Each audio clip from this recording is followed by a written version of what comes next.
This is The Healthy Healer, where true voice is your medicine. This is where we help doctors and other healers navigate through the challenging times by learning from the best minds in the healing industry. Laugh, cry, and be surprised. It's entertainment, education, and inspiration so you can continue to be the unique and amazing healer you were destined to be. Welcome to humanity. Welcome to The Healthy Healer with Dr. Fred. Hello, everyone, and good day. It's Dr. Fred, and welcome to another amazing version of the Healthy Healer.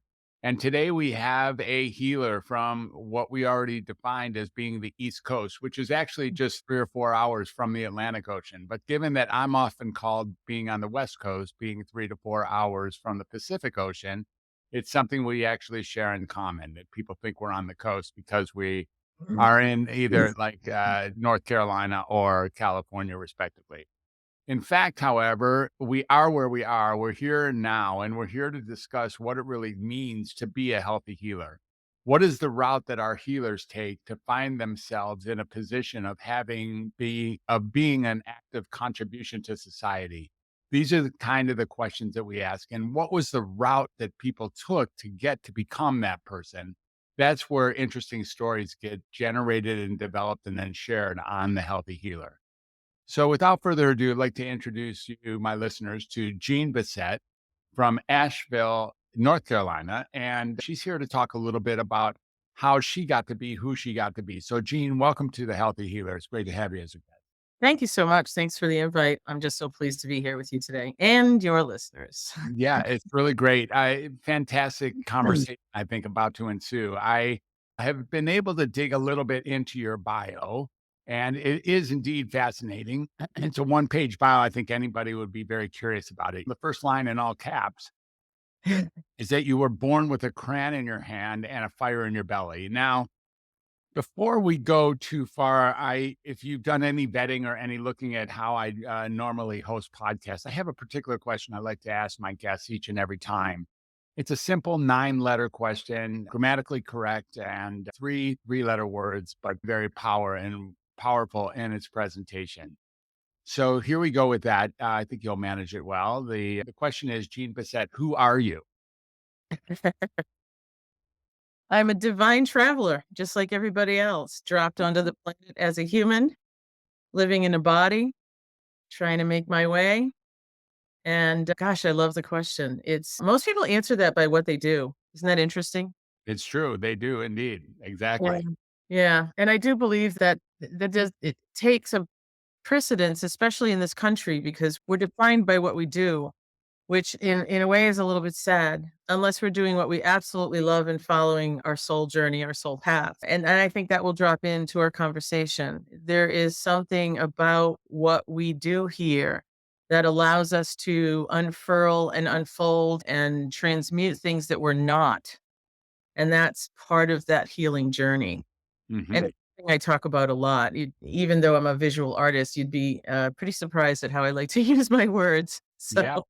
No, yeah. I'm not surprised already, and I've been able to read your bio, so I see that you are poetic, waxing and waning way through Yeah. the words here. So it's an opportunity to really look at your self-description. And this idea above that all caps line is that you have 5 things there that you are, and each of them is compelling in and of their own right. So conscious visionary artist, annihilator of limiting beliefs, mystical badass, status quo disruptor.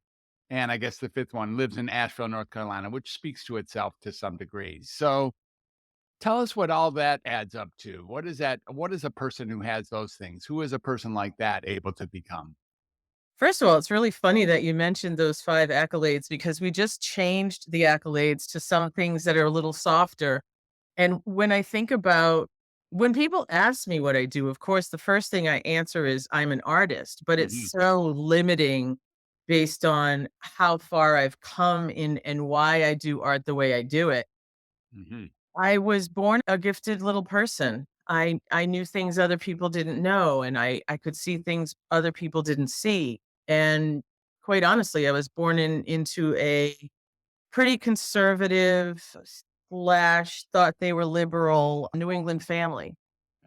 So psychics did not fit. Yeah.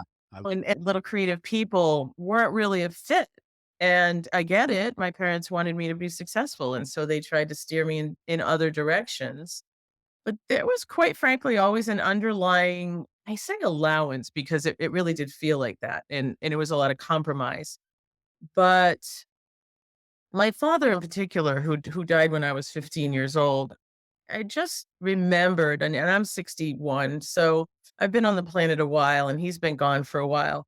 I just realized this week that although we had a tumultuous time when I was young, he wanted the very best for me, and there was an underlying motive for him in doing the things that he thought were right. That might have even been somewhat detrimental that I had to overcome to become the person I am. And I truly believe that those of us who start out with traumatic childhood injuries, whether they be emotional, whether they be physical, mind, body, spirit, it puts us into a position of wanting more. And we start to seek because we can't understand what happened and why it happened that way. And so that journey brings us to a place where we want to actually serve in the end. We bring ourselves through a very hard life, and if we do it well, we wanna give back. And I think that's what causes it's the causation of what a healer becomes. I think was it Carl Jung who called it the wounded healer? Mhm. Might have been. Mhm. And I like to put down the wounded part now because we don't have to carry that baggage anymore. It gets us here, Mhm. but it doesn't serve us going forward. And we just keep repeating the patterns if we hold on to those imprints. Mhm. A little bit more about this process. You think if you do it well, you want to give it back. Like it's almost like the indicator. You've arrived when you're ready to give back that which you learned. Is that what you're saying? Yeah, somewhat. I think I like to be more of a, "Come on, I'm still working through it. Why don't you come with me and let's see if we can both figure it out together?" Mm, I think the time of the guru is past. mhm. And although some of us are experts in our field and we're masters because we put a lot of time, energy, money, and mission into what we do, there's always something to learn. And every day I'm learning something new about who I am and why I'm here and what serves the world in a big way. I don't think everybody's destined for that. I think some of us are born leaders and teachers and guides and mentors, and some of us are not. But we're all, just by breathing, we're healing, just by staying, right? Yeah. No, And if we've made it this far, we've been successful and creative. I think that's very clear. still right. Some people wonder whether they're successful and or creative, and here you are. And if in fact you're living at this point to be able to ask that question, you have been extraordinarily successful and unbelievably creative. Just to get through this last minute has taken a great deal of creativity to put things on the plate, figure out which things you're going to do, which things you're going to think about, which things you're going to address, which thing you're going to prioritize, who are you going to pay attention to, how are you going to pay attention to yourself or them in the face of all of that. All of these things are really creative questions. They're certainly even more complicated than which paint bucket to put your Okay. to put your brush in. I think there's something like a version of really trying to figure out what's next that requires an intense amount of creativity each and every second. Your thoughts about anything like that? Yeah, for sure. I think that living a creative lifestyle is actually living out beyond the signposts. There's no handrails out here. And Right. so what you just said is true and real, except that when we undo the things that are not us and we learn to live connected and in alignment and balanced, and we discover our core values and we always remind ourselves, does this attach to my desire to be integral? Does this serve my need for safety? I go down that list, and that took some time to get there. But once we learn that, creativity allows us the space to make those decisions faster, easier, and more clear Mhm, because we feel it in our bones when something is a yes, and we truly feel it in our bodies. Our bodies will tell us everything we need to know. mhm, What a gut feeling is, right? I don't know why this is a no, or I don't know I shouldn't go this way, but I'm going to listen to that mhm, and I'm going to go in this direction. mhm, And sometimes you don't know why you did it, and that's okay. Maybe you avoided something. Maybe you avoided something you weren't supposed to be doing or some harmful situation. And that's what living creatively is all about, that ease and flow that starts to drop into your life and the synchronicities and serendipities that then serve. And you begin to follow these, what I call drop ins or pings. Something will ping for you to do something. Go to the grocery store at a certain hour, and then you run into somebody in the melon aisle who is exactly the person you were supposed to meet to do the next thing you were, as you said before, trying to trepidatiously figure out and deliberate about and ruminate about. You don't have to really do that anymore once you start living in it in that aligned place. It is a remarkable experience. Thanks for pointing it out. It's a space where I know that when I'm in my flow, when I'm in my creative flow, the universe just responds at 100x or more. Just Right. deliver the right person, the right thoughts, the right ideas, the right projects, the right opportunities Yep. right there into my world. If I was to buy the notion that it's random or that there's such thing as that not occurring, then I could be very surprised and enthusiastically astonished by the idea that whatever just Yep. what's more interesting is that we find that surprising rather so whatever we use as our default, as a contrast default, to have that be surprising is what makes the whole thing very interesting. That we would want to choose to talk about it here because it seems so beyond rational, like into the world of synchronicity, into the world of serendipity, into the world of what would otherwise be seem like luck or random or good Mhm. fortune or angelic or some sort of gift from the providence. We have an opportunity to really step into the world. And once in the flow, and simply accepting that, it becomes a way of life at that moment, during those moments. And I do tend to fall off, which is part of what this is to be a human walking around in one of Of these course. no body. And you mentioned a couple things that are really very interesting that I'd love to tap on a little bit. This idea that I forgot exactly how you say it, but like staying in the flow and tapping on our core values and then seeing, is this part of who I really am? Right. Like like using that as a stalwart cornerstone Yep. really takes something that have it be that's not also part of the stones that are just the leaves that are flowing in the river. Like actually choosing to latch on to that piece of experiential ontological wisdom as being something to now compare things to, That's like right. now to run it up against and see, is this fitting Mm. of this model that I have now called my core values? Right. If I let that go random, I can have my core values then go random. Like who I Yes. am right now might be a fan of the San Francisco 49ers, for instance, Right. which I'm Right. not. Right. But apparently today there's a big game that the 49ers are in, and I'm supposed to be, or I could be. I'm a white male living in a country that takes a lot of energy to pay attention to football teams. That's right. And there's and I could let my core values shift if I don't put a stake in the ground around these things that are really, in fact, my core values, the ones that truly come from the center. And that using that as a benchmark, using that as a cornerstone, I have an opportunity to compare opportunities or compare possibilities that might exist in my future to something, and then decide, am I going along those lines or not? Should I go along those lines? Are those lines consistent with what I have now determined to be today's core values or this Fred Moss's core values? Say a Yep. little bit about this acknowledgement of the essential core values that you say we get when we're in our 60s, perhaps, or 50s, that we grow into over a long life of experience. Can you say what you discovered about that? Maybe even point to how you established this as the alchemist that you are, as a disruptor as you are, as the badass you are. How does it all fit in? If you really look at my life as an artist, I'm already designed. My blueprint is to not go with the status quo. That's what we Mhm. do. Artists we're already quirky. And so if I apply that and I say, okay, so what means the most to me in my life? And creativity, of course, is at the top of the list. What I've realized is this was actually something that was taught to me by a mentor. I'm a huge advocate of teachers and mentors and people who can guide you into places where you couldn't get there by yourself. And when I realized that, for example, so as an artist, I'm creative and I would be adventurous and I would be curious, right? I would always be looking for something new.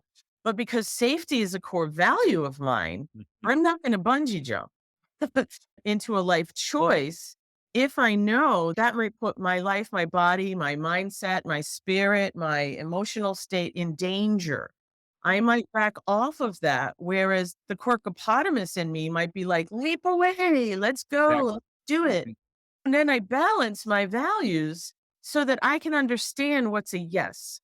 And Mhm. it's not what I would call a hell yes, it's a no.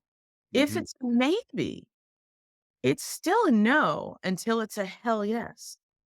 And so we can then say, what lights my face on fire? What creates an expansion in my chest? Mhm. What makes my hair like when you get the chilly chills in your head and somebody says something and you're like, whoa, Mhm. that feels like such a yes. Mhm. But then I can go down in my list, which there's 7 or 8 of them that are my top. I have them posted all over my home so that I remind myself, this is important to you. This is important to you. And so if something catches my attention and it feels like a yes right away, because I tend to be impulsive, I sit for a minute with what are my values? Okay. And I use safety as this polarization between excitement and creativity and adventure and safety because they balance me and create a person who sits in that neutral place. And that neutral place feeds one of my values, which is tranquility. So you have two of them. This idea of safety and tranquility both fit into the central arena of your core values. Yeah. For sure. For sure. Absolutely. Yeah. And I think it's my age too, right? I don't take the chances I took when I was 30. The fallout, it could be detrimental. I might not be able to recoup from that. We've become a little wiser. And I hate to use the word cautious because I'm not generally a person people would call cautious at all. In fact, do still take chances that other people would not take. But for me, it makes sense because adventure is also a part of the mix. So Fantastic. we start to balance it out a little bit, right? Mhm. Yeah. Yeah, and this sort of the liquefying, the nebulous nature and liquefying of the peripheral core values is what you're pointing to, and picking and choosing those as they come up. The corkopotamus, as you said, is somebody who honestly could have jumped from that, could have, would have, and will bungee jump is counterbalanced by a core value that's rooted in a new set or in Yep. perhaps a more contemporary or a more global or a more Yep. universal set of what it is to be you and what really Yep. matters to you. Yep. Absolutely. All right. Now we're going to use this little surprise. I'm going to tell people and you that what I did was I took your bio, which was so readable, and dropped it into a large language model and asked my large language model sister here, ChatGPT. I had a feeling that was where you're going. That's so cool. Yeah. Asked him what I asked her or him. This particular one is a her. What questions I might want to ask you. And the 3 questions that it generated are fascinating enough. And I would love to just give you an idea of what ChatGPT did with your bio, and then you can pick and choose what you want to speak to. Okay. I So, love I love games. This is great. all right, you have a vision. It points to your vision as a conscious visionary artist and a mystical badass. And it has the 3 questions that could illuminate your experience, philosophy, and essence for your work. Number Okay. one, your journey from a prolific artist represented by numerous galleries to make the bold decision to step back and recalibrate your soul and artistic vision. Can you share more about what prompted this monumental shift? And certainly we can spend a few minutes doing that. And the question then add on is, how did your experience with spiritual mentors and guides during this period influence your evolution into a conscious artist and soul alchemist? Wow. Super awesome question, actually, really cool, and totally explosive potentially. So that's a possibility. Yep. The next question it asks is, and you know what? Why don't we do this? I have 3 questions waiting for you here, and all 3 of them are solid. And so let's give you Mhm. that one to play with and see what you can come up with for a few minutes on that answer. Okay. I'm chopping at the bit on the other ones though. Okay. So are you saying you want me to pick one of them or you want me to Well, answer them? go ahead and you can answer. You know what? Okay, since you're chomping on the bit, let me just go to the other two. The other two is your work is described as conscious art, a Yep. medium that transcends traditional aesthetics to engage with the soul of the beholder. Yep. Can you elaborate on what conscious art means to you? How do you see your art as a bridge between the visible and the invisible, the material and the spiritual, particularly in helping people remember their beauty and hear their soul voice? That's number Absolutely. 2. It's a good Yep. question too. Yep. Number 3, vision for the future and advice for aspiring artists. Let's save this one for last. Pick one of the 2 of those and go riding one on those horses. Okay, I think I might be able to answer all of them with a few statements. How All about right. that? The reason I pulled from the galleries is because I was what I called in my shadow career. I was extremely prolific. I knew how to make money. I knew what the blueprint was, and I knew how to create something that people would buy. Interesting. So it was money driven. Interesting. And I was extremely successful at it. I was making multiple six figures at that time. It lacked connection. Fantastic. So, Connection is a core value of mine,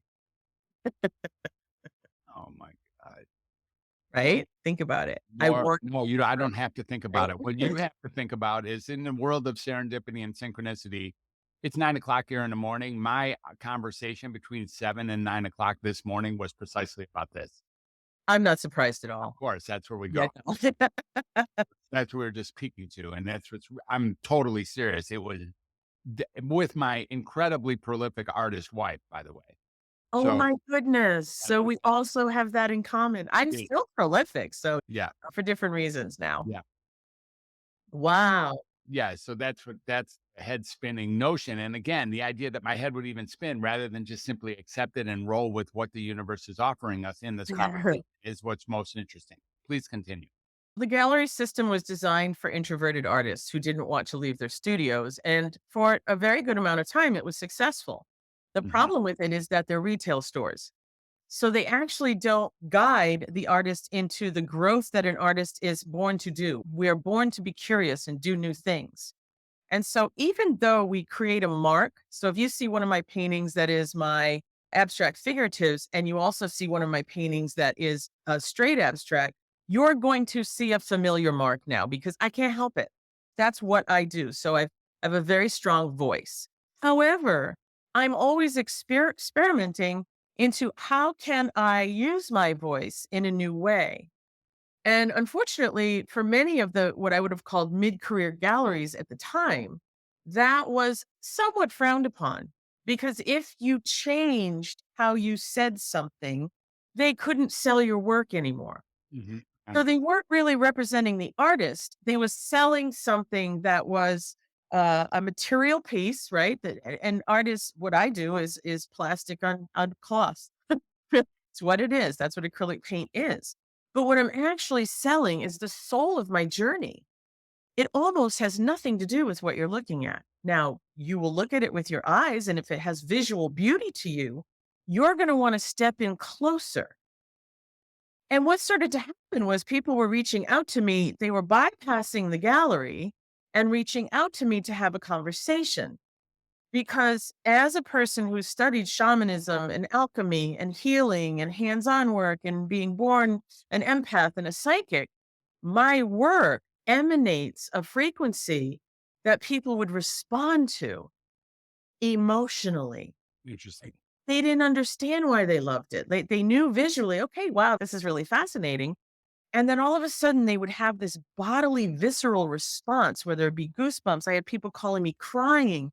I'll share a story with you if you don't mind. I had a painting in Santa Fe in a gallery, and these people bought it, and the title was called Gathering Courage. And the people reached out to me. It's one of many stories in an email saying, I just want to let you know we just bought this painting, and here's why it spoke to us. They had an abducted grandchild that they never found. And the healing of that journey was so it was such a profound statement that they felt through the painting. And they said, this was many years ago. I think it was in 2014 that this happened. And it's hanging in our home. And it reminds us every single day that what we're doing just by breathing and walking on the planet based on what's just happened to us is courageous. Yeah. And they would tap into that. So when I realized that my work was already emanating, right, it was broadcasting a frequency of some kind, then I went into the study of what is that exactly? And being a conscious artist, very simply, is a co creation between our divine, our higher self, our soul, and then the avatar, which is our human.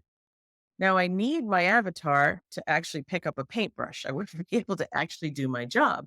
I need my ego for that too. I need my ego to have this conversation with you. Otherwise, we would be talking gibberish. But the truth is, when I drop into that space, I now by it used to happen by accident. Now it's by intention. What is the frequency that I want to embed and infuse into this piece? How do I want to how do I want to get out of the way so it gets activated by the channeling of this? Art is a channel, just like everything else. Even this conversation again is right. It's all part of that channeling of that soul part of us. I was thinking and speaking about what was happening accidentally with the frequencies of the work.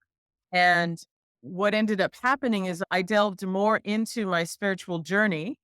I took my work off the market for 5 years to I do see that. this. Yeah. Mhm. Yeah. And it was by design, by intention. I was also going through a divorce. So I was going through my little mini dark night of the soul anyway. And I needed time to recalibrate who I was and what I wanted to speak in my art, what I wanted to say to the world. Mhm. So when I talk about conscious and activated art, I did just get a notice that my Wi-Fi has an outage in the area, but mine is working fine right now. So we're going to keep going. Okay. All right.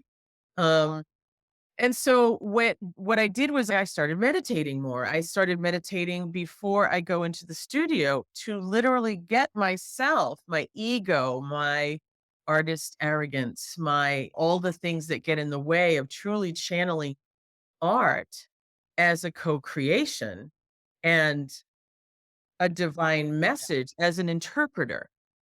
Okay. And so I can now, because of my journey, infuse the art with a very specific frequency. Everything's energy. So if I'm capable of doing healing work, either in person or long distance, why can't I infuse my work with those same energies? Why would that not work? Hmm. And actually, it does. Interesting. It does. It turns out it does. Mhm. Yeah.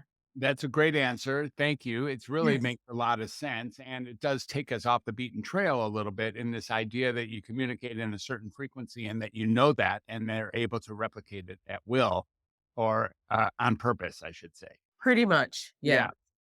And talk to us a little bit. I think you're one of the next questions that got generated for us here, and that I think I'm very curious about as we roll into this part of the conversation is when you look to the future with your heart that is wide open, which your bio does suggest, the idea is the question becomes, what do you hold for your continued evolution as an artist and a healer? And additionally, what advice do you give to artists and individuals seeking to live more creatively and in alignment with their core values, especially those who aspire to disrupt the status quo, as clearly you have?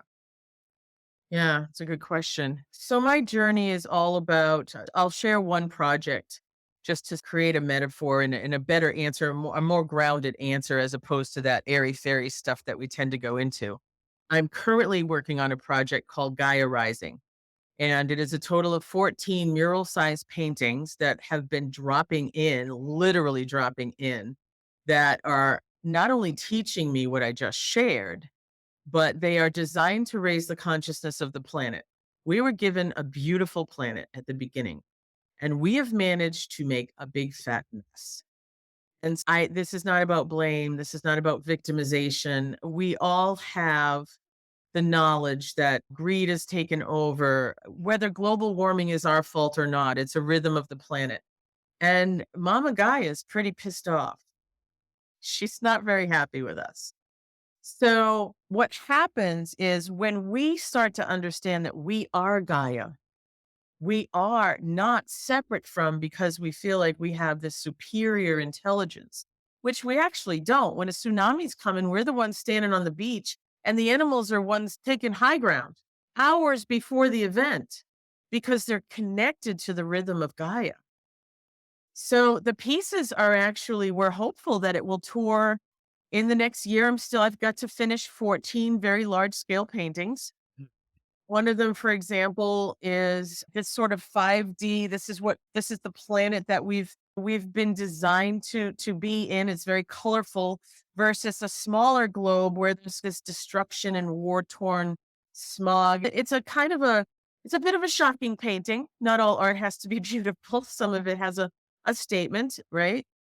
And what we'd like to do is take it, like, I don't know if you've seen what they did with Van Gogh and what they did with Right. Frida.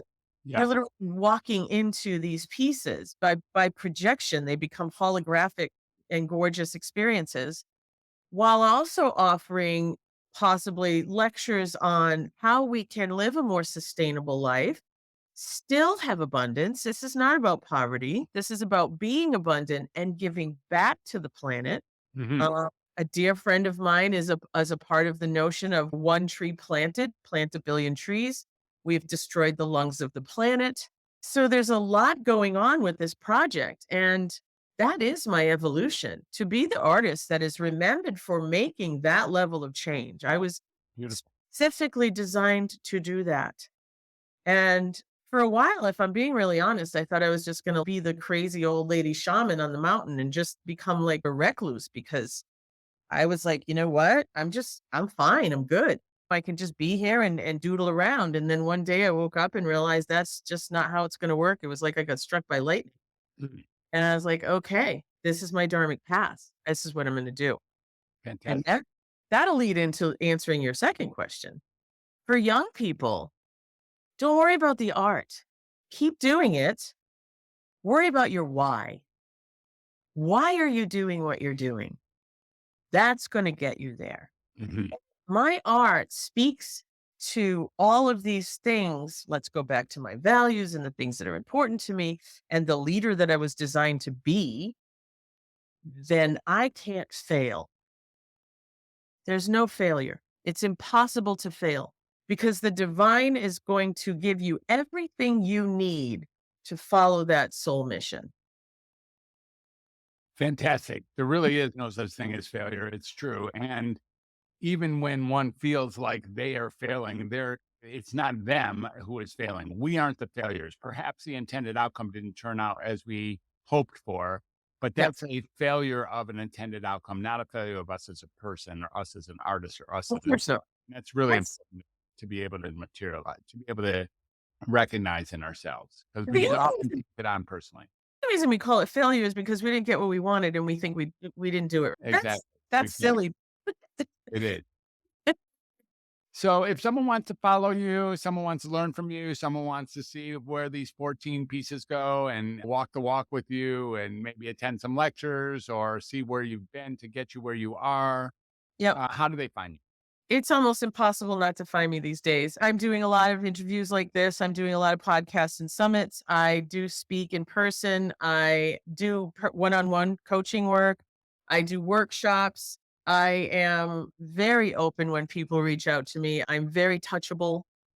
You can Google my name and find me. I'm on Facebook. I'm on YouTube. I'm on Instagram. I'm all the All over the space. yeah, it's just a part of it. It's how beautiful that we have the internet now, that we actually don't need that third party to Yeah, sell our work. that's true.